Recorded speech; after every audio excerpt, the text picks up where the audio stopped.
की मुंबईमध्ये ज्यांच्या ज्यांच्या घरात पाणी गेलं असेल, मुंबईमध्ये ज्यांच्या ज्यांच्या दुकानात पाणी गेलं असेल, त्यांना रितसर सरकारी तिजोरीतून, मुंबई महानगरपालिकेच्या नाही कारण तिथं तुम्ही खाली केलीच आहे, सरकारच्या तिजोरीतून नुकसान भरपाई ही देण्यात यावी, ही आमची शिवसेना उद्धव बाळासाहेब ठाकरे पक्षाची मागणी आहे, मुंबईकरांची मागणी आहे.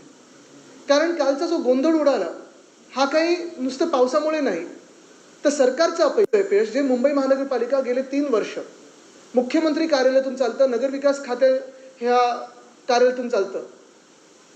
कालचं अपयश हे पूर्णपणे त्यांचं आहे. पाणी तुंबायलाच नाही पाहिजे होतं, पण काल मी गेल्यानंतर आपण अनेक लोक माझ्यासोबत होतात, मी गेल्यानंतर तिथे पंप येत होते, जे पंप आधीपासून असायला पाहिजे होते तिथे.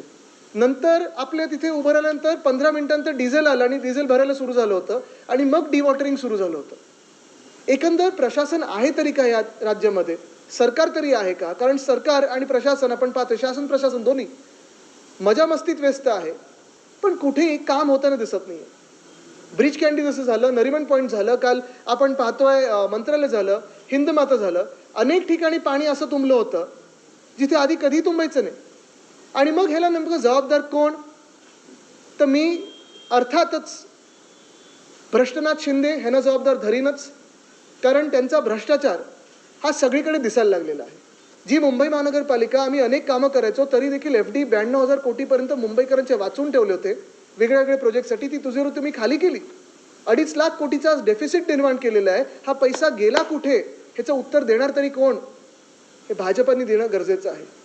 आणि दुसरं उत्तर भाजपाने देणं गरजेचं आहे ते म्हणजे काल मेट्रो 3 म्हणजे जी ॲक्वालाईन आहे, जी खरोखर ॲक्वालाईन झाली होती काल, हे चित्र फार भयानक आहे. आणि हेच जर हाल आत्ता आपले असे झाले असतील जिथे भाजप शासित BMC आहे, तुम्ही लक्षात घ्या. आणि मी हमखास तुम्हाला सांगतो, जर भाजपाने मुंबई महानगरपालिका असेल, पुणे महानगरपालिका असेल, ठाणे देखील काल काय हाल झालेत हातात घेतली, तर आपले हाल हे असेच होणार, ह्या शहराचे हाल असेच होणार. कारण फक्त आणि फक्त त्यांचं काम एकच आहे, भ्रष्टाचार, भ्रष्टाचार आणि भ्रष्टाचार.